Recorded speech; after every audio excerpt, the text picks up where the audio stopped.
6일 지방선거 이제 하루 앞으로 다가왔습니다. 각 당의 각오가 남다를 텐데요. 한번 들어보시고 이어가 보도록 하겠습니다. 만약 0.7% 차이로 패배했다면 지금 어떻게 되었겠습니까?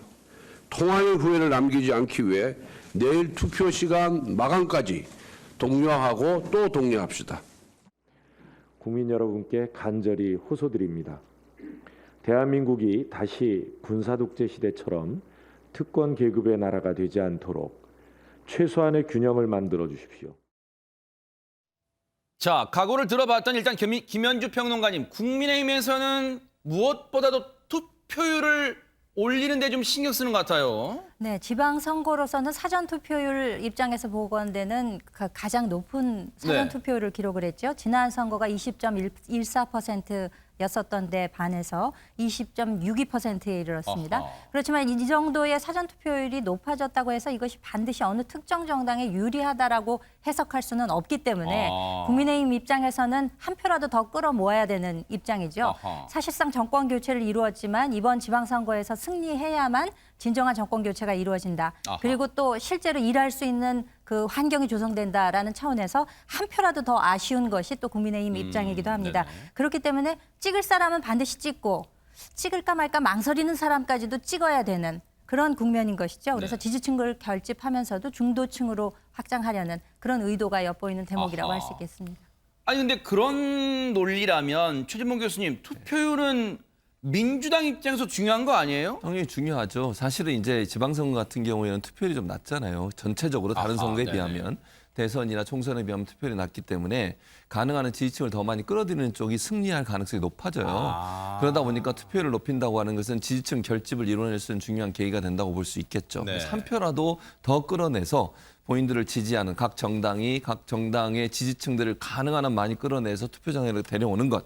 이게 정말 중요해요. 그런 점에 본다고 하면 투표를 독려할 수밖에 없습니다. 지금은 뭐 사전 투표율이 높고 안 높고가 어느 정당에 유리한 이런 상황이라고 볼 수 없어요. 중요한 건 끝까지 본인들을 지지하는 양당다. 그 지지층들을 끌어들여서 선거에 나오도록 하는 거. 이게 가장 중요한 이슈가 됐다고 볼 수 있습니다. 들어보신 것처럼 여야 모두 똑같이 투표 이 독려를 하고 있지만 뭔가 속내는 좀 다를 것 같아요. 허주원 변호사님. 여야 모두 표정 관리를 하긴 하는데요. 그 속내는 다를 수밖에 없습니다. 여론조사 공표 금지 기간이죠. 이른바 블랙아웃 전에 이루어진 여론조사에서 지방선거 이 선거구 광역단체장 선거구 17곳 중에 과반이 넘는 9곳 여기에 플러스 알파까지 우세를 확인한 우리 국민의힘이요. 이 지지층이 뭔가 느슨해질 것, 승리를 낙관하고 느슨해질 것을 우려해서 지금 판세 전망을 좀 쉬쉬하고 있는 분위기예요. 이준석 대표가 나서서 이 흥미 위주의 판세를 언급하지 말라 뭐 이런 인터뷰까지 하면서 입단 소개에 나섰거든요. 그러면서 이제 이른바 우리가 말하는 이 안정적인 위치에 있는 사람이 뭔가 좀 이렇게 몸을 낮추는 그런 부자 몸조심을 하고 있는 게 아니냐 이런 얘기가 나오고 있는 반면에 민주당은요. 수세에 몰렸어요. 그래서 목표치를 오히려 낮추면서 몸을 숙이는 분위기입니다.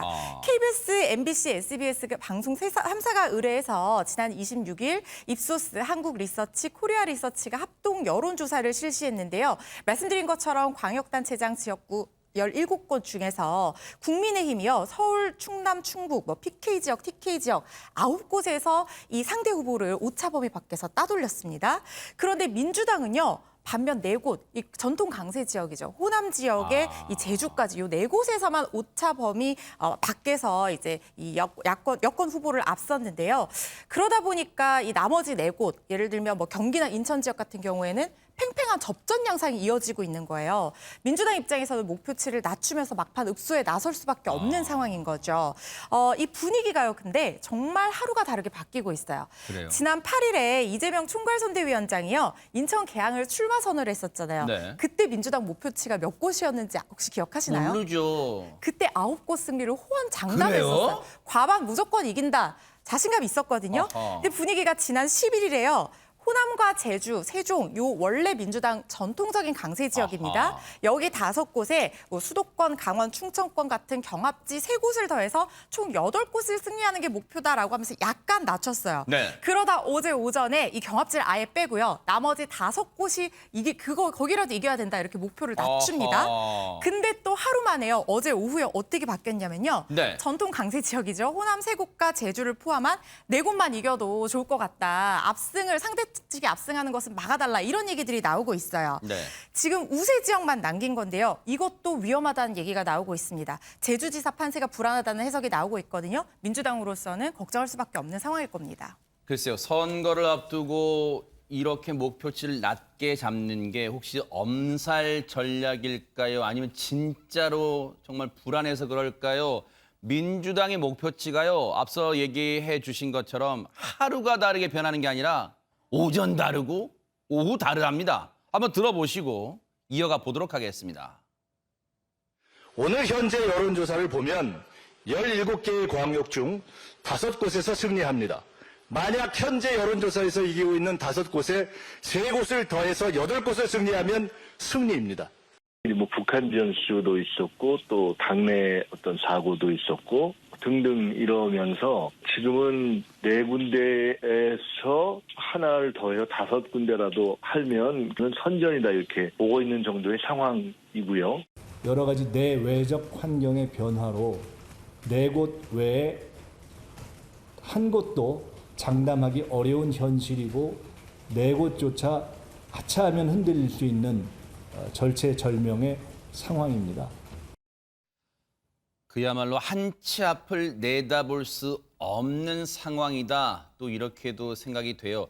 그런데 이제 공식 선거운동은 13일간의 열전인데 오늘까지가 13일이잖아요. 근데 어제까지 12일간의 여야의 동선을 좀 분석해보면 좀 특징이 보일까요? 안진용 기자님? 네, 특징이 나왔습니다. 아하. 당 지도부가 어디에 출격을 했나 체크를 해봤는데요. 네. 일단 양쪽의 텃밭인 영남과 호남은요. 이번 선거 초반부터 일찌감치 쏠림 현상이 발생하면서 오히려 발길이 뜸했습니다. 어느 정도 자신이 있었다는 거죠. 네. 대신 더 자주 갔던 곳은 국민의힘은 수도권과 충청, 그리고 더불어민주당은 인천, 계양, 을에 집중을 했습니다. 이곳 같은 경우는 경합을 벌이고 있기 때문에 아무래도 조금 더 힘을 기울여야지 표를 더 가져올 수 있다고 판단한 것으로 보이고요. 같은 맥락으로 선거 막바지에 국민의힘 지도부는요. 제주행을 굉장히 자주 찾았습니다. 그 이유는 이재명 위원장의 김포공항 이전 논란을 겨냥한 공세로요. 아하. 제주도지사 그리고 제주 을 보궐선거의 승기를 잡겠다는 의도로 풀이됩니다. 아니 12일간의 동선 분석했더니 민주당은 계양을에 집중했다? 이건 어떻게 해석해야 될까요, 최진봉 교수님? 아무래도 이제 이재명 후보가 거기 출마를 했잖아요. 네. 근데 이재명 후보 같은 경우 이번 선거에서 만약에 낙마를 하게 되면 정치적으로 상당히 어려운 환경에 빠지게 돼요. 그게 이재명 후보 개인 문제이기도 하지만 민주당 입장에서는 상당히 큰 타격을 받을 수 있거든요. 근데 집중적으로 거기에 유세를 집중할 수밖에 없는 상황이죠. 그러니까 아마 처음에 그 여론조사 결과들만 본다고 하면 상당히 박빙으로 가는 양상이 보여지고 있고 그냥 무난히 당선될 수 있다는 생각을 할 수 없는 상황까지 오게 된 거 아니겠어요? 그렇다고 하면 그쪽에 집중하지 않으면 이재명 후보가 당선이 안 될 수 있는 위험성이 있는 것이고 네. 그렇게 됐을 때 이재명 후보 개인도 그렇지만 민주당 전체에 큰 여파가 올 수도 있다. 네. 이런 부분들이 고려돼서 아마 개항을 집중적으로 유세를 한 게 아닌가 이렇게 보여집니다. 약을 처방했으면 효과가 있어야 되잖아요. 민주당 지도부가 이재명 후보 지역구에 총 출동한 게 과연 효과가 있었을까요? 우상호 의원 얘기 좀 들어보시고 이어가 보도록 하겠습니다. 이제 이재명 후보가 거기를 거점으로 해서 경기 인천 선거의 승리까지 견인해 주기를 기대했었는데 그 효과는 좀 이러저런 사정으로 조금 큰 재미를 못 보고 있죠. 선거 이유를 잠깐 얘기해 보겠습니다. 선거 결과가 기준을 이렇게 봅니다. 이겼냐, 승리했냐, 졌냐, 뭐 선방했냐의 기준을 저는 광역단체장 7석으로 보거든요. 7석. 만약에 7석 이하다. 그러면 뭐 비대위 총사퇴죠. 그리고 뭐 대행 체제로 가야 될 거고 한 8석에서 9석 나오면 승리한 걸로 봐야 되니까 현 비대위 체제로 그냥 가는 거죠. 전당대회까지. 박성배 변호사님, 조금 전까지만 해도 김민석 공동총괄 선대본부장 얘기로는 4석 지키는 것도 간당간당하다 얘기했는데 지금 7석 못 얻으면 비대위 총사퇴다. 지금 이런 얘기를 하고 있습니다. 물론 민주당의 4석 전망은 그러니까 지지층 결집을 위한 다소 비관적인 전망이라고 할 수 있습니다. 그렇지만 광역자치단체장 총 18석 중 7석을 차지한다는 것, 현재까지 민주당의 상황으로 봐서는 결코 만만치 않은 목표입니다. 그 기준에 미치지 못한다면 곧바로 대행체제로 가야 할 것 같다. 지도부를 비판하고 있다고 해석하면 될 것 같습니다. 이 우상호 의원, 지지층이 격동할 만한 모멘텀이 나오고 있지 않고 오히려 선거 막판에 잡음을 낸 것 큰 실책이라고 비판하고 나서면서 윤호준, 박지영 지도부를 비판하고 있는 것입니다. 자, 그런가 하면 오늘이 31일이잖아요. 그런데 지난 23일 경기도지사 후보 TV토론에서 국민의힘 김은혜 후보 관련해서 뭔가 의혹이 하나 제기된 게 있어요. 그런데 그게 지금 막판에 파장이 커지고 있는데 일단 어떤 내용인지 들어보시고 이어가 보도록 하겠습니다. 이 빌딩 아시죠? 네, 알고 있습니다. 네. 남편분이 거의 4분의 1을 소유하고 있는데 네, 그렇습니다. 배우자 소유의 빌딩을 158억 6,700으로 신고를 하셨는데 네. 그럼 건물값은 빼신 거예요? 땅값이 170억인데 건물값을 158억으로 신고를 하시면? 그 과정과 관련해서 네. 제가 방송 끝나기 전까지 이 부분에 확실하게 말씀드렸습니다. 이건 신고를 3년반 계속 똑같이 해오셨는데 이걸 모르신다는 게 말이 안 되죠. 강효석 여기 월세 얼마 나옵니까? 이 건물. 제가 잘 모릅니다. 남편이 4분의 1을 갖고 있는데 저희 잘 시댁 모르세요? 재산이어서. 네. 모르십니까? 아니 근데 4분의 1은 아니고요. 대충 8분의 6억 좀 1입니다. 받으시는 이 의혹을 무소속의 강용석 후보가 제기했고 그게 지금 일주일쯤 지나서 이 내용에 대해서 선관위가 저 내용에 확인해 준 게 있다면서요, 허주원 변호사님. 네, 중앙선관위가 축소 기재한 게 맞다고 결론을 내린 걸로 보이고요. 김은혜 후보도 고의는 아니었지만 잘못 기재된 부분은 인정을 했습니다.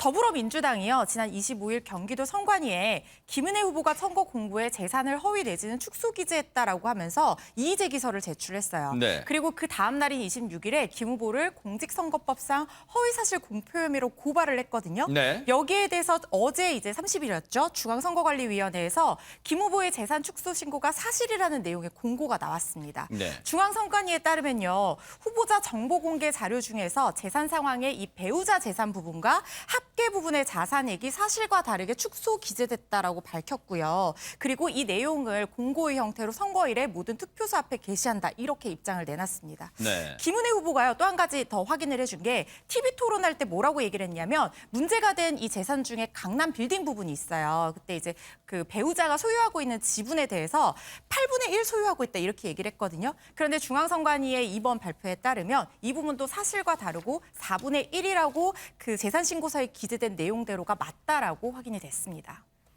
그럼 앞서 강용석 후보가 4분의 1이라고 주장한 게 이제 맞다는 거 이제 선관위가 확인해 준 거네요. 그런데 박성배 변호사님, 그럼 얼마나 재산을 줄여서 신고한 걸까요? 선관위의 공고임으로 구체적인 금액을 특정해 말씀드리겠습니다. 우선 선관위는 김 후보의 세산 신고 내역 가운데 건물, 배우자, 빌딩 항목에서 이 빌딩 가액을 토지 가액 포함해 173억 6,194만 3천 원으로 기재해야 하는데 158억 6,785만 5천 원으로 결국 14억 9,408만 8천 원 과소 신고했다는 것입니다.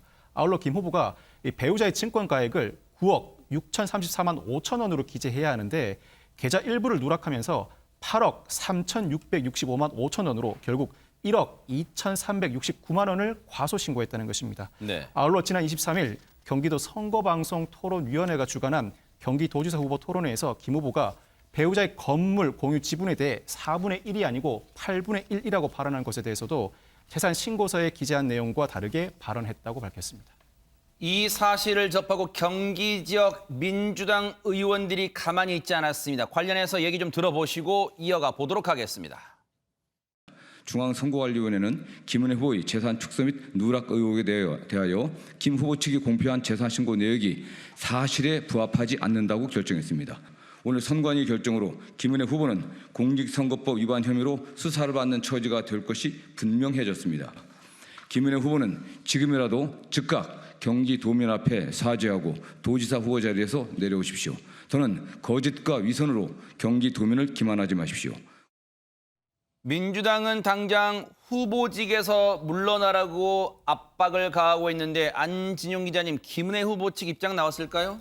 일단 아까 보셨던 23일 방송을 보면은요, 강용석 후보의 지적에 대해서 김은혜 후보가 이 방송이 끝나기 전까지 확실하게 말씀드리겠다 했는데 당시의 입장은 기자들에게 이렇게 공지가 됐습니다. 발언이 사실과 다르고 김은혜 후보는 법에 따라 적법하게 재산 신고를 했다고 했는데 결과적으로 선관위 결정이 나왔죠. 이 다음에 다시 입장문을 냈습니다. 네. 그 내용을 살펴보면 네. 재산 신고와 관련해 실무자의 일부 착오가 있었다면서 앞으로 더욱 만전을 기하도록 하겠다. 뭐 이렇게 얘기를 했습니다. 결과적으로 재산 축소 신고 사실을 인정한 셈입니다. 만전을 착오가 있었고 앞으로 더욱 만전을 기하겠다.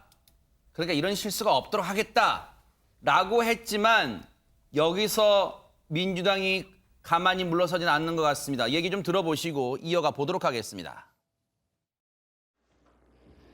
241억 원인 본인 재산도 제대로 계산할 줄 모르면서 33조 원이나 되는 경기도 예산을 관리하겠다고 나섰습니다. 그 용기는 가상합니다만 당선돼도 무효될 선거에 연연하지 마시고 그냥 조용히 물러나시기 바랍니다. 부정 채용 청탁에 가짜 경기맘, 가짜 경기 부부 행세, 거짓말의 여왕이 부럽지 않을 것입니다. 공직 후보자의 허위 재산 신고는 당선 무효에 해당하는 중죄입니다. 이미 200만 명이 넘는 도민께서 이런 사실로 인지하지 못한 채 투표를 마치셨습니다. 도민의 참정권 행사에 커다란 위해를 가한 명백한 범죄입니다. 잘 아시다시피 국민의힘 김은혜 후보는 선거 내내 제기되는 의혹을 둘러대느라 거짓과 유선만 앞세웠습니다.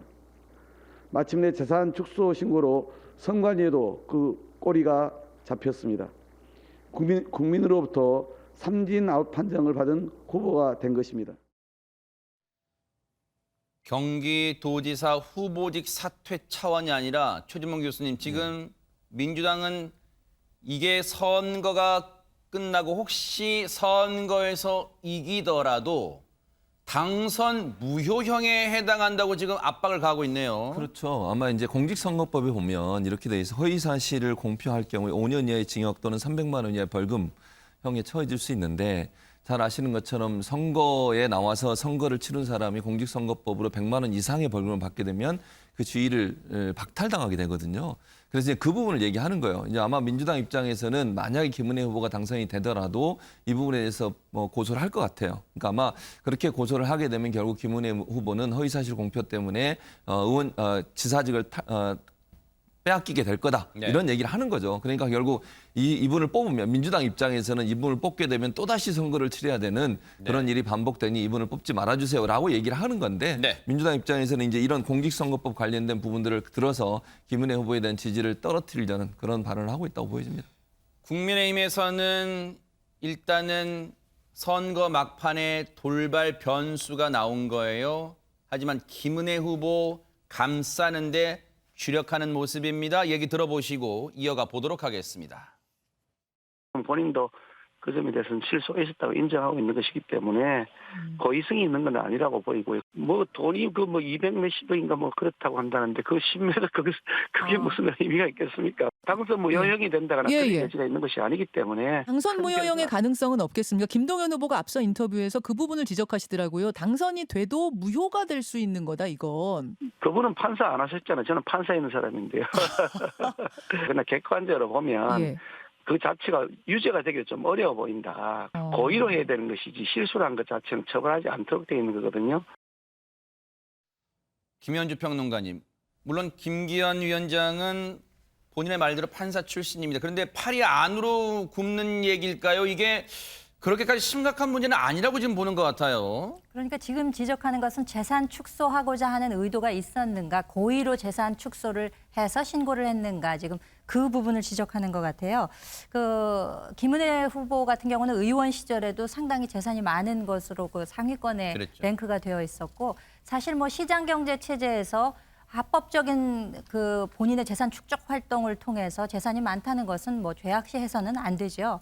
하지만 이 김은혜 의원 같은 경우에는 아마 그 남편과 시댁 쪽에 그 재력이 있었던 것으로 그렇게 좀 알려지고 있습니다. 네. 관훈 토론회 당시에도 그 재산에 대해서 질문을 하니까 이제 내 돈은 아니지만 마음이 무겁고 미안한 마음이 든다라고 이제 본인의 소회를 밝힌 바가 있는데 지금 본인이 이야기한 것으로는 빌딩 가액 등에서 축소 신고가 이루어진 것이 맞다라고 중앙선관위가 판단한 부분에 대해서 이제 긍정을 했죠. 네. 그러니까 사실상 이 회계 재무 담당자의 어떤 착오가 있지 않았을까. 이 모든 것을 본인이 다 일일이 하나하나씩 체크를 했어야 마땅하지만 그 실무자의 착오가 있었던 것이 아닌가라는 이제 지적이 있는 것이고 네. 이준석 대표 같은 경우에도 선관위가 판단한 이상 그 이상의 문제가 있을 것인가 더 큰 무리는 없을 것이다라고 지적을 하고 있습니다. 네.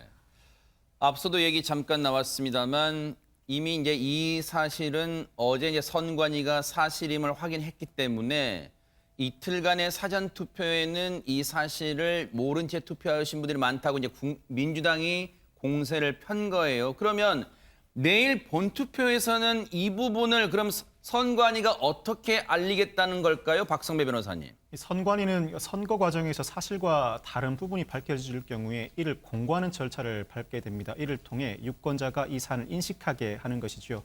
이 사안과 관련해서 선관위 우선 어제 이 공고문을 선관위 외부 건물에 게시했고 오늘부터는 경기도의 모든 시군 투표구에 공고문 5매를 게시하게 됩니다. 무엇보다 선거일 당일에도 투표소마다 공고문을 1매씩 게시하게 됩니다.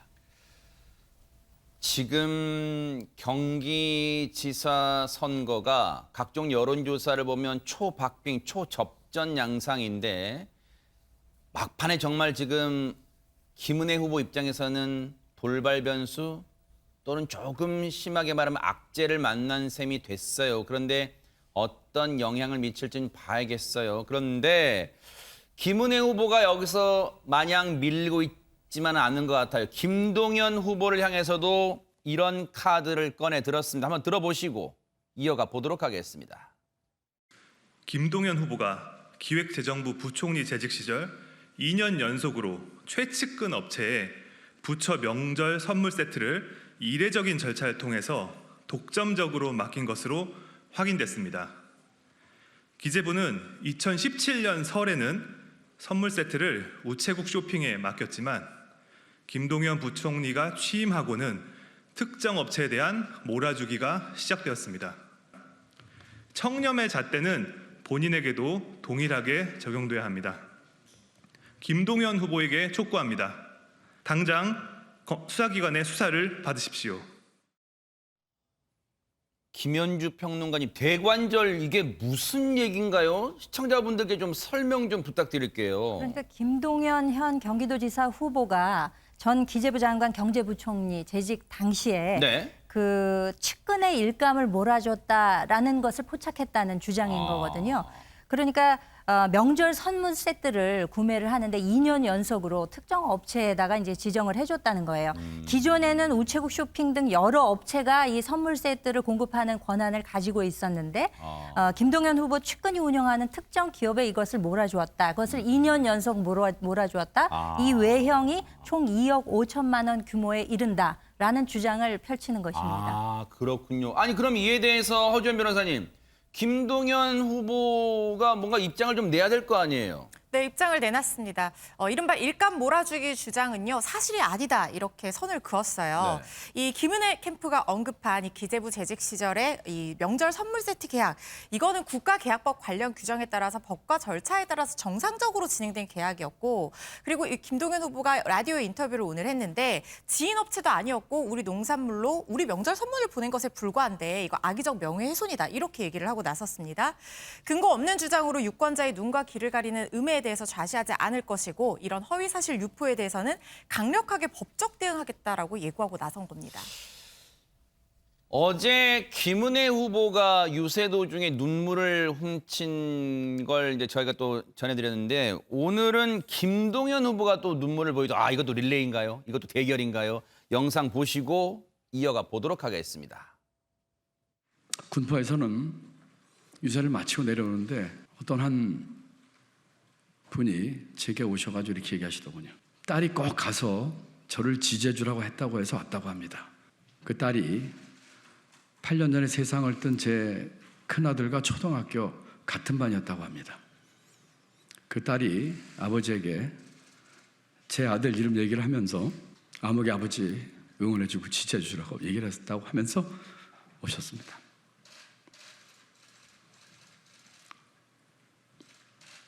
새 경기도를 만들기 위해서 여러분의 도움이 필요합니다. 제 진심과 진정성을 다해 간절하게 말씀드립니다. 도와주십시오. 김동연 후보에게 가슴 아픈 가정사가 있었다는 것을 뭐 많은 분들이 모르고 계셨을 것 같아요. 네, 맞습니다. 네. 큰 아들이 둘이 있는데요. 큰 아들이 만 27살 때 암으로 세상을 떠났어요. 그래서 그러니까 사실은 아버지 입장에서 자식을 앞세운다는 것은 정말 말로 표현할 수 없는 큰 아픔이죠. 근데 이제 아마 유세 중에 그 아들하고 같은 반에 있었던 그 동료의 뭐 아마 친구의 부모님 되시면 와서 아마 이렇게 응원을 한 것 같아요. 누구누구 아버지 하면서. 참 가슴 아픈 얘기고, 당시에 또 이런 일화도 있어요. 본인이 직접 SNS 글을 올렸는데 자기의 큰 아들이 이제 투병 생활을 하다 보니까 머리를 이제 다 깎았나 봐요. 항암 치료하다 보면 머리를 깎게 되잖아요. 근데 작은 아들이 갑자기 머리를 깎고 병실에 나타났다는 거죠.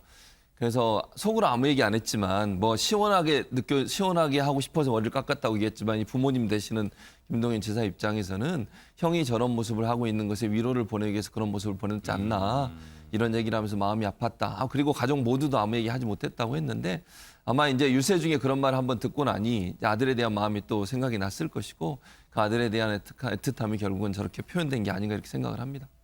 네, 저렇게 두 후보가 나란히 하루 차이로 많은 분들, 국민 앞에서 또 유권자 앞에서 눈물을 흘렸습니다. 눈물은 평가하지 않을게요. 진정성이 담겼다고 봅니다. 과연 유권자가 어떻게 받아들이냐는 내일 투표로 이 말씀을 해주시겠죠. 선거 막판, 지방선거와 보궐선거 막판에 정말로 모든 이슈를 지금 빨아들이는 블랙홀이라고 해도 과언이 아닐 거예요. 바로 김포공항 이전 문제입니다. 여기에 대해서 지금 이재명 후보와 국민의힘 이준석 대표가 설전을 벌이고 있는데 오늘도 이어졌다고 합니다. 한번 들어보시고 이어가 보도록 하겠습니다. 제주 한방 나가서 어제 제가 지적했지만은 이재명 지사가 좋아하는 예를 들어 초밥 이 가게가 멀어지면은 적게 먹는 것은 당연하지 않습니까? 그런데 공항이 멀어지는데도 제주도 관광에 대한 수요가 그대로 유지된다는 것은 수요와 공급의 기본 논리도 모르는 그런 무식한 발상입니다. 이런 거짓말, 김포공항을 인천공항으로 통합하면 제주 관광 망가진다. 이런 삼척동자도 아는 거짓말을 명석이 서울시장이라는 분이, 집권당의 지도부라는 분들이 하면 되겠습니까? 아니요. 5살짜리 미성년 어린아이 투정이거나 아니면 알고도 하는 거짓말, 악당의 조작 선동 아닙니까, 여러분? 허주연 변호사님, 시청자분들을 위해서 어느 측 주장이 그래도 더 일리가 있는 거예요? 한번 설명을 좀 해주세요. 그러니까요. 지금 이 김포공항 이전을 둘러싸고 양측 공방이 굉장히 치열한데요. 그러니까 국민의힘 측에서는 그겁니다. 김포공항 이전하게 되면은 제주 관광 악영향을 끼친다. 왜냐하면 김포공항에서 국내선 타고 우리 국민들이 제주로 많이 놀러 가잖아요. 네. 그러면은 김포공항 이전하게 되면은 공항이 없어지는 거니까 제주 관광 수요가 줄어들 것이다라고 얘기를 하니까 이재명 후보가 여기에 대해서 해괴한 말이다. 악당의 선동이다. 세상 물정 모르는 어린 철부지의 생떼다라고 비판을 한 거예요. 그러니까 이준석 대표가 뭐라고 얘기를 했냐면 거짓말과 막말의 조합이라고 얘기를 했습니다. 거리와 시간이 늘면 이 수요 자체가 줄어든다는 것이 사실 교통정책의 기본 원리인데 이걸 모른다는 거예요. 그러면서 아까 영상에 보신 것처럼 초밥과 소고기를 예로 들었는데요. 아무리 우리가 맛있는 초밥이다, 소고기가 있다 하더라도 거리가 멀어지면 배달비도 늘어나죠. 찾아가는데 시간도 들고 힘들잖아요. 네. 덜 소비하게 될 수밖에 없다는 거예요. 네. 이러한 간단한 논리를 왜 모르냐라고 하면서 제주까지 가는 시간 자체가 늘어나게 되면 그러면은 결국에는 사람들이 제주를 찾지 않게 될 것은 뻔한 얘기가 아니냐라고 얘기를 한 겁니다. 그리고 또 하나 짚은 것이요. 이재명 후보가 김포공항의 대체공항으로 내세운 것이 바로 인천공항입니다. 두 공항을 통합하면 제주로 충분히 갈 수 있다라고 얘기를 했거든요. 그러면서 뭐라고 얘기를 했냐면 두 장소 간 거리가 33.5km, 그러니까 한 10분 정도밖에 안 걸린다. 그래서 충분히 이용할 수 있다라고 얘기를 했어요. 근데 이게 거짓말이라고 얘기를 한 거예요. 네. 김포공항과 인천공항이 선로가 33.5km가 아니라 직선거리가 33.5km라는 거예요. 우리가 이동할 때 직선거리로 갈 수가 없잖아요. 이준석 대표도 탄도미사일을 타고 날아갈 것도 아니고 직선거리로 교묘하게 국민들 속이려다 걸린 것이다라고 주장하고 나선 겁니다. 네. 이준석 대표가 많고 많은 음식 중에 초밥과 소고기를 예로 들었어요. 뭔가 또 걸었어요. 제가 굳이 말씀드리지 않겠습니다. 근데 이제 연일 맹공을 펼치고 있어요. 김포공항 이전이 지금 말이 안 된다는 게 국민의힘 측의 주장이잖아요. 그런데 여기에 하나 더 얹었어요. 집값 하락 문제를 걸고 넘어졌다면서요, 안진영 기자님. 네, 앞서서는 이 김포공항 이전이 이 제주 여행에 영향을 미친다면 이제는 집값 하락을 불러올 수 있다는 주장인데 그건 어떤 얘기냐면요. 일단 이 공약이 혹시라도 실현이 되면은 부동산 가격 폭락, 인천 자가주택분들은 이런 것을 경험하게 된다는 주장입니다. 네. 그 근거는 인천 지역에서 서울 근교로 이렇게 출퇴근하는 주택 수요가 줄어든다는 거죠. 왜냐하면은 김포공항을 이전하고 거기에다가 신도시 20만호로 공급하면은 거기로 수요가 몰리면서 인천 지역의 부동산 수요는 줄어들 것이고 이로 인해서 집값이 하락될 거라는 논리입니다. 이거에 대해서 이재명 후보 측도 반박을 했는데 오히려 일자리 증가로 주거 수요가 높아져서 집값은 지지선을 형성할 것이라고 했고 이어서 이준석 대표는 저급한 선동질과 말장난으로 더 이상 국민을 우롱하지 말라면서 수위 높여 반박했습니다. 주장이 팽팽합니다. 결국은 내일 표심으로 유권자들이 선택을 하시겠죠. 어느 측이 더 일리가 있는지. 국민의힘이 어제 김포공항까지 직접 가서 이 문제의 심각성을 부각시키는 총공세를 펼쳤습니다. 한번 보시고 이어가 보도록 하겠습니다. 그런데 더욱더 큰 문제는 바로 이 공약이 급조된 두 후보의 졸속 공약이라는 것입니다. 이 공약이 나온 지가 이제 사흘밖에 되지 않았습니다. 투표율을 불과 사나흘 남기고 나온 이 공약이 과연 대한민국의 미래에 그렇게 중요한 공약입니까? 송영길 서울시장 후보는 서울 강남 사람은 청주공항을, 동쪽에 계신 분은 원주공항을 이용하면 된다고 합니다. 저는 묻습니다. 그렇다면 경기도민은 어디를 이용해야 합니까?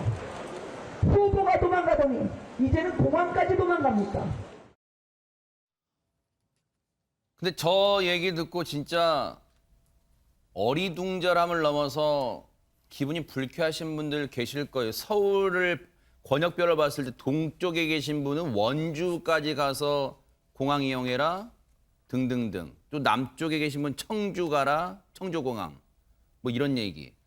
그런데 근본적인 궁금증이 있어요, 김현주 평론가님. 이게 공항을 옮기고 쉽게 말하면 김포공항을 이전하는 문제는 김포공항 없앤다는 거잖아요. 그렇습니다. 이게 거대한 공약인데 이게 갑자기 나왔다? 좀 의아해하시는 시청자분들이 많으실 것 같긴 해요. 그렇죠. 바로 이제 그 점이 이 문제의 본질이라고 저도 생각이 됩니다. 그러니까 이 국가 기관 시설이라고 할 수 있죠. 인천공항이 생기기 전에는 김포공항이 국내선뿐만 아니라 국제공항으로서 구실을 상당히 오랜 기간을 해왔던 그런 지역입니다. 근데 지금 보궐선거, 그러니까 임기 2년짜리 국회의원 지역구 선거를 목전에 둔 상태에서 이렇게 어마어마한 이야기를 꺼내 놓아야만 했을까라는 것이고, 문제는 무리수가 무리수를 계속 낳고 있다라는 저는 그런 생각을 하게 되는데요. 이재명 후보 같은 경우에는 이 김포공항, 그러니까 뭐 말이 이전이지 사실상의 폐항과 마찬가지인데, 이 이야기를 하다 보니까 이제 앞으로는 수직 이착륙 여객기가 등장할 것이다라는 무리수를 뒀죠. 거기다가 송영길 후보 같은 경우는 이제 해저터널 이야기가 나왔습니다. 네. 이어서 윤호중 비대위원장 같은 경우는 이 선거 공약에 대한 입장을 묻자 이렇게 선거 결과 보고 결정하겠다라는 이야기까지 이제 내놓았는데, 사실상 뭐 마블 영화를 많이 보신 게 아닌가라는 생각을 해보게 되고, 순간이동하고 타임머신 빼놓고는 지금 다 나왔거든요. 그 수직 이착륙이라고 하는 것이 지금 사실 군용에서 오스프리라는 그 수송 헬기나 아니면 F-35 A, B, C가 있는데 B형이 이제 수직 이착륙을 하거든요. 한 대에 1,000억이 넘어갑니다. 이렇게 어마어마한 전략적 기술이 합체되어야만 가능한 그 이제 소형 군용에서 가능한 이 기술을 일반 여객기에서 가능하다고 하는 것이 이게 도대체 무슨 이야기인가 하는 것이 일반 유권자들의 생각이 아닐까. 네. 그래서 이 이야기는 결국 잘못 꺼낸 공약이 아닌가 이렇게 아하. 생각이 됩니다. 김현주 평론가님이 논리 무장을 단단히 해 오셨어요. 오늘 김포공항 이전 문제가 나올 줄 딱 예상 문제 일단 맞추신 것 같아요. 그런데 지금 국민의힘으로부터 이재명 후보와 함께 공격을 당하고 있는 앞서 얘기 들으셨죠? 송영길 후보가 가만히 있지 않았습니다. 반박에 나섰는데요. 한번 들어보시고 이어가 보도록 하겠습니다. 뭐 지난번에 이제 원주공항, 청주공항 무슨 경기 남부공항 이야기했던 것은 옵션이 그러니까 기본은 인천공항으로 통합해서 제주로 가시는 거고 그것은 필요하다면 옵션으로 볼 수 있다는 이야기인데 이것을 이제 오세훈 후보나 이준석 대표께서 왜곡해서 마치 이걸로 가라는 거냐 이렇게 홍보하는 것은 억가 정치다, 억지로 까는 정치다 이런 말씀을 드리고. 억가 정치가 요즘 많이 뭘 줄여서 얘기하죠. 억지로 깐다, 억가 정치다 이렇게 얘기를 하는데 박성배 변호사님 그러면서 오세훈 후보를 향해서 뭔가 승부수를 던졌다는데 뭘 던졌다는 걸까요? 보신 것처럼 송영길 후보가 억가 정치라고 비판하면서 반대로 오세훈 후보에게 이 문제를 두고 TV 토론을 하자고 제안했습니다. 송 후보에 따르면 이 김포공항 이전 문제는 서부 대개발 프로젝트의 일환이다. 오 후보는 서부 대개발 프로젝트에 찬성하냐 반대하냐 입장을 밝히라고 하면서 이 문제를 가지고 TV 토론을 해보자며 압박을 가하고 있는 형세입니다. 진짜 오늘까지가 이제 선거, 지방선거와 보궐선거 13일간의 열전인데 정말 치열합니다. 한치의 물러섬이 없어요. 그런데 국민의힘에서는 이번 선거, 민주당이 벌이고 있는 이번 선거전을 어떻게 평가하고 있을까요? 한번 들어보시고 이어가 보도록 하겠습니다. 민주당은 이재명 후보 하나 살리기 위해서 우리 모두 다 죽자 뭐 이런 선거를 하고 있는 것 같아요. 이제 김포공항을 없애고 이제 다른 데로 다 분산 배치하자는 거잖아요. 네. 그럼 일단 서울 시민들이 불편하잖아요. 김동연 후보 뭐 등등 해가지고 성남 그 공항을 김포공항으로 옮기자고 그랬잖아요. 예. 그러면 이제 경기도 후보들도 바보 되는 거고 제주도는 지금 이재명 후보 공약 그 취소하라고 지금 목소리 높이고 있고 결국 이재명 후보 본인 빼고 다 싫어하는데 이런 극단적 이기주의 정책을 펴는 사람이 리더로서의 자격이 있다고 보겠습니까? 결국 공도 동망의 정책이다. 예. 당연한 얘기겠지만 최진봉 교수님은 하태경 의원의 저 말에 동의 안 하시잖아요. 동의 안 하죠. 네. 그러니까 당연한 얘기라고 말씀을 하셨는데 이런 거죠. 이재명 후보가 이제 이런 공약을 낸 게 본인만 살기 위한 거라고 얘기를 하셨는데 물론 지역적으로 보면 김포공항 이전 문제는 상당히 논란이 되는 이슈예요. 실제로요.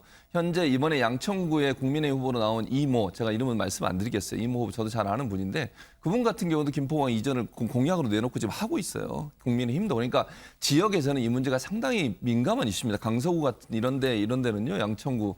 왜냐하면 소음 문제 그리고 이제 그 고도 제한이 되다 보니까 개발도 잘 못해요. 네. 그러다 보니까 여러 가지 피해를 많이 당하고 있고 분진 문제도 있고 이러다 보니까 김포공항 이전에 대해서 찬성하는 입장이 많죠. 다만 이게 이제 다른 지역과의 충돌 때문에 문제가 되는 거라고 저는 봐요. 그래서 이 문제를 해결하기 위해서는 이게 하루아침에 이루어질 수 있는 문제는 잘 아니라고 봅니다. 김포공항 문제가 무슨 하루에 뚝딱 해서 옮길 수 있는 문제가 아니잖아요.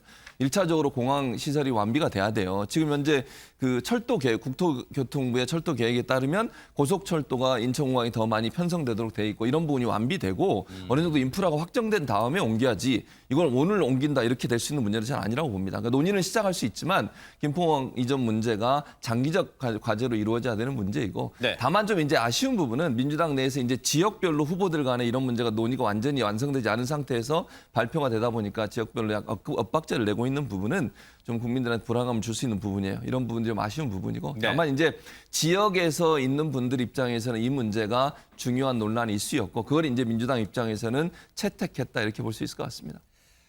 민주당은 아울러 국민의힘의 공세가 지나치다 이렇게 얘기를 하고 있습니다. 마저 들어보시고 이어가 보도록 하겠습니다.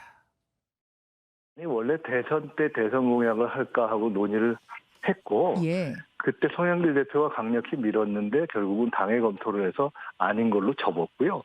이번에도 이제 그때 논의에 기초해서 이제 이재명 후보는 인천으로 가시고 송 대표가 이제 서울로 온 상황에서 두 분이 어차피 이거는 장기적인 연구 과제로 검토해야 되는 거 아니냐라는 차원에서 초장기 연구 과제로 검토하는 협약을 한 겁니다.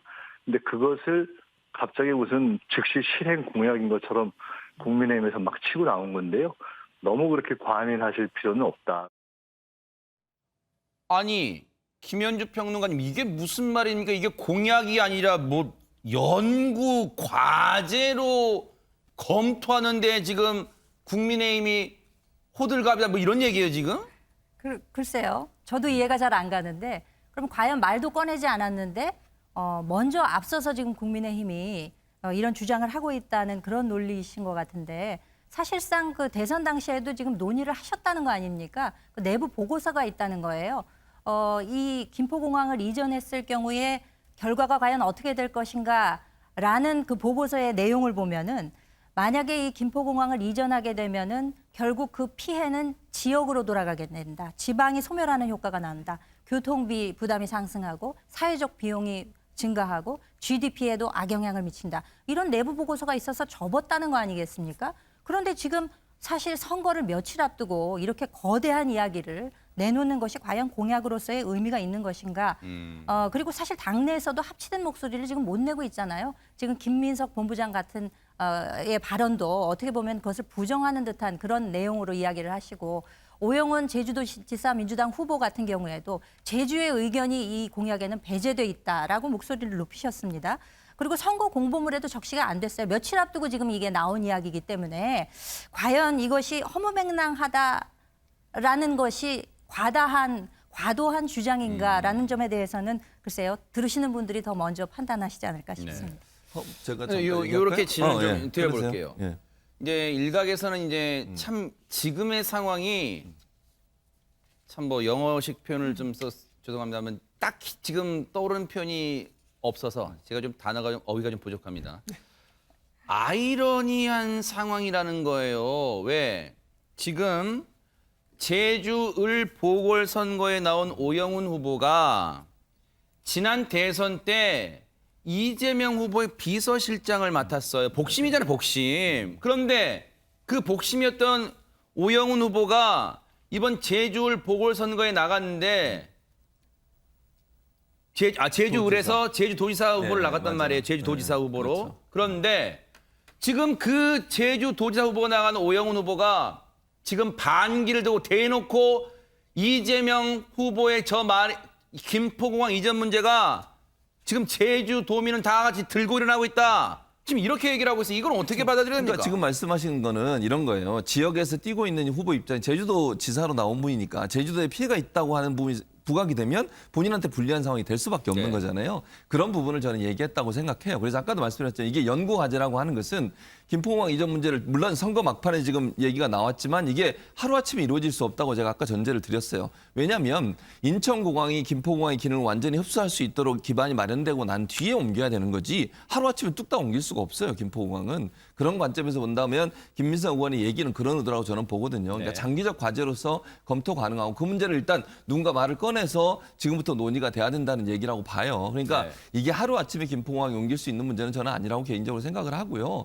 아마 이제 그 이재명 후보나 송영길 후보 입장에서는 김포 지역에 그 주변 지역에 있는 분들의 피해에 대한 여러 가지 논란들이 있고 또 그 지역을 만약 개발하게 되면 청년이나 이런 분들이 김포공항 주변 같은 경우에는 생활 인프라가 어느 정도 마련이 돼 있잖아요. 지하철이라든지 아니면 여러 가지 뭐 복합시설이라든지 이런 부분들이. 그래서 좋은 어떤 집들을 만들어낼 수 있는 기회도 되는 거니까 그런 점에서 제안을 한 것으로 저는 보여지고요. 이 문제는 아까도 말씀드렸지만 철도나 아니면 인천공항이 김포공항의 기능을 흡수할 수 있도록 하는 기반시설이 마련 마련된 이후에 이행될 거라고 저는 보고 그런 차원에서 제안을 한 것이라고 이해하는 게 맞다고 봅니다.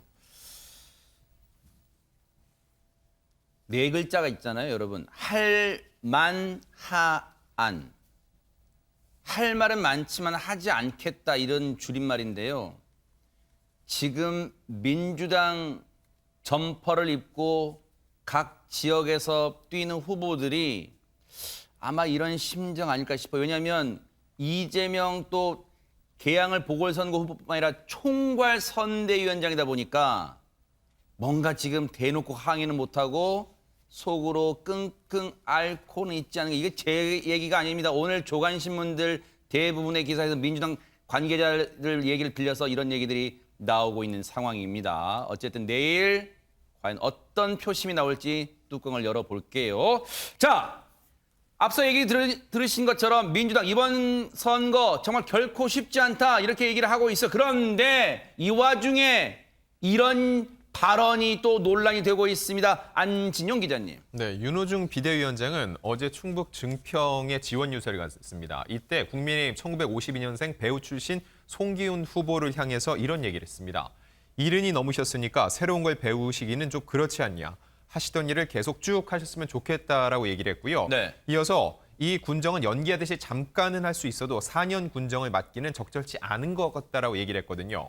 이거에 대해서 송 후보는 정치를 오래 하셨던 분이 자당 후보 당선을 위해 사리분별 없이 한 발언은 한참 떨어진 하수의 단면을 보여준다고 강력히 반발을 했습니다. 이어서 국민의힘 측도 정치인에서는 안 되는 말을 했다면서 막말이라고 비판을 했고요. 70대와 그 이상 국민들의 새로운 도전과 꿈을 폄하하는 근본적 인식의 문제다. 민주당의 선거는 어르신 폄하의 역사라고 사과를 촉구했습니다. 지금 송기훈 후보, 여러분 앞서 그 그래픽 좀 보여주세요. 그 아래의 인물이 이제 송기훈 후보인데 국민의힘의 증평 군수 후보로 나오셨나 봐요. 이분입니다. 왼쪽에, 오른쪽은 나경원 전 의원이고.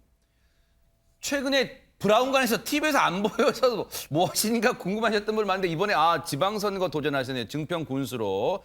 예전에 뭐 드라마에서 맏아들 역할 막 듬직한 맏아들 역할 많이 하셨죠. 그런데 지금 저분에 대해서 윤호중 위원장이 참 자신도 좋아하는 연기자인데 연세가 70이 넘으셔서 새로운 걸 배우시긴 좀 그렇지 않나. 나이를 일단 걸고 넘어진 거예요. 여기에 대해서 송기훈 후보 앞서 본인 반응 보여드렸죠. 거기에다가 국민의힘에서 가만히 있지 않았습니다. 한번 들어보시고 이어가 보도록 하겠습니다. 그거는 뭐 정치인이 해서는 안 될 말을 했다. 그 막말이다 이렇게 보고 있고요. 나이는 숫자에 불과한 거 아니겠습니까? 나이가 중요한 게 아니라 생각이 얼마나 젊으냐 이게 더 중요하다고 봅니다. 그래서 그 부분에 대해서는 윤호중 비대위원장은 국민 앞에 사죄해야 된다고 봅니다. 정말 죄송합니다. 사실 이제 연기자로서 성공하신 분이기 때문에 국민들로부터 사랑받는 연기자로 계속 남으시면 어떨까 하는 좀 덕담을 드리다가 조금 그 표현이 과했던 것 같습니다. 송기훈 후보님 불쾌하셨을 텐데요. 사과드리고 나중에 기회가 있으면 직접 만나 뵙고 사과드릴 생각도 있습니다. 사과는 했습니다만 근본적인 궁금증이 왜 저런 말을 했을까요? 그러니까요. 이해가 안 돼요, 저도. 왜 저런 말을 했을까? 아무 의미가 없잖아요. 요즘 광고 보면 보험 광고 특히 보면요. 70은 청춘이라고 막 그런 말 하고 있어요. 그렇죠. 뭐 노래 중에도 내 나이가 어때서라는 네. 노래가 인기를 끌고 있잖아요. 그러니까 그만큼 나이와 관계없어요. 무슨 일을 하든. 나이와 관계없이 그 사람이 할 수 있는 역할은 충분하다고 저는 봅니다. 그리고 70이든 80이든 본인이 새로운 일에 도전할 수 있는 거죠. 네. 그게 무슨 뭐 다른 일을 하시면 안 돼. 이렇게 얘기하면 안 돼요. 왜 저런 말을 했는지 정말 이해가 안 되고 선거에 저렇게 막판에 저런 발언을 하게 되면 그것이 몰고 올 파장을 생각하셔야 돼요. 네. 저는 그 윤호중 비대위원장이 말씀을 잘 가려서 해야지 특히 저런 데서 한 말이 이게 하나의 논란이 되게 되면 이게 전체 선거판에도 영향을 미치거든요. 네. 대단히 부적절한 발언이다. 그리고 나이를 가지고 이랬다 저랬다 그걸로 판단하거나 아니면 그걸로 어떤 사람을 재단하는 것은 정말 잘못된 말이다. 이렇게 생각합니다. 이 발언이 지금 시청하시는 분들 중에도 70대 어르신이 있을 수 있고 요즘도 70대 분들에게 어르신 표현도 조금 신중해야 돼요. 그런 시대가 됐어요. 근데 70대 남성분, 여성분, 그리고 전국에 계신 70대 남성분, 여성분 기분이 가히 좋지는 않을 거예요. 그런데 더 논란이 커졌던 이유는 윤호중 위원장이 어제 바로 멀지도 않아요. 어제 오전에 했던 이 발언 때문입니다. 한번 들어보시고 이어가 보도록 하겠습니다. 박지원 위원장이 얘기했던 586 용태론이 더 젊고 역동적인 민주당하고 걸치고 이 문제만 여쭤보시려고 했나요?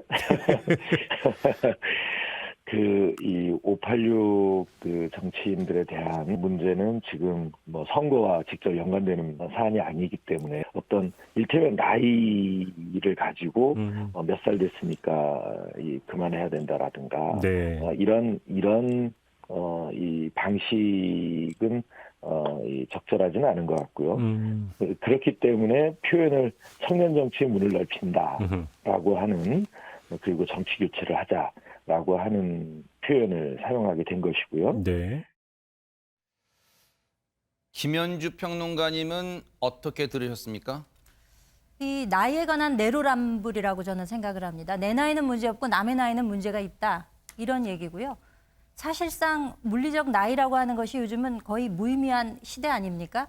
저도 50대 중반에 토론 배틀에 나갔습니다. 20, 30대 청년들과 대결을 했는데 새로운 도전이라고 하는 것이 나이가 결코 제한이 될 수 없고요. 사실상 이 나이를 가지고 폄훼하는 것에 대한 그 민주당 측의 그 계보가 있습니다. 아시다시피 뭐 2004년에 정동영 당시 열린우리당 의장 같은 경우에 60, 70대 이상 되면은 뭐 집에 계시라라는 이야기부터 시작해가지고 어록으로 치자면은 유시민 전 노무현재단 이사장 같은 경우는 60대가 넘어가면 뭐 뇌가 썩는다라는 다소 말하기도 힘든 그런 표현을 하시기도 하지 않았습니까? 원로 철학자 김영석 그 선생님 같은 경우에는 내가 100세 넘게 살아보니까 60세에서 75세 사이가 인생 황금기라고 얘기를 하셨거든요. 충분히 70대에도 새로운 도전할 수 있다고 생각하고요. 특히 정치인으로서 이 연령에 관한 것은 지금 선거에서의 유불리, 이 지금 발언으로 인해서 선거에서의 유불리가 있느냐를 따지기에 앞서서 한 인간의 철학으로 볼 때도 연령 같은 것은 머릿속에서 좀 소거를 하셔야 되지 않을까 그렇게 생각합니다. 안 되겠어요. 우리 최진문 교수님한테도 1분 30초 드리는 게 네. 아니 뭐 저는 맞을 것 같아요. 저는 드릴게요. 이렇게, 네네. 그러니까 김현주 평론가가 예전 얘기까지 다 꺼내가지고 또 민주당을 공격을 하시는 그건 뭐 별로 뭐 맞듣진 않지만 맞듣지 않습니다. 그러나 어쨌든 네. 제가 아까도 말씀드렸어요. 나이 가지고 뭘 얘기하는 건 정말 잘못됐어요. 윤호중 위원장의 말은 누가 뭐래도 이건 잘못된 발언이고 나이를 가지고 어떤 사람을 평가하는 것 자체는 절대로 있어서는 안 됩니다. 지금이 어느 시대인데 그런 얘기를 합니까? 네. 그리고 요즘은요 이런 문제에 상당히 민감하잖아요. 그런 민감한 부분에 대해서 저렇게 위원장이라는 분이 저런 얘기를 하시게 되면 그 전체에 엄청난 영향을 미쳐요. 그래서 저는 주의해야 된다. 지금 사과 열심히 하시고요. 또 직접 가서 사과도 해야 된다고 저는 봐요. 그분이 느꼈을 그런 모멸감에 대해서도 사과하고 이 문제를 풀어야지 그렇지 않으면 이 문제가 선거에 또 악영향을 미칠 수 있다 이렇게 생각합니다.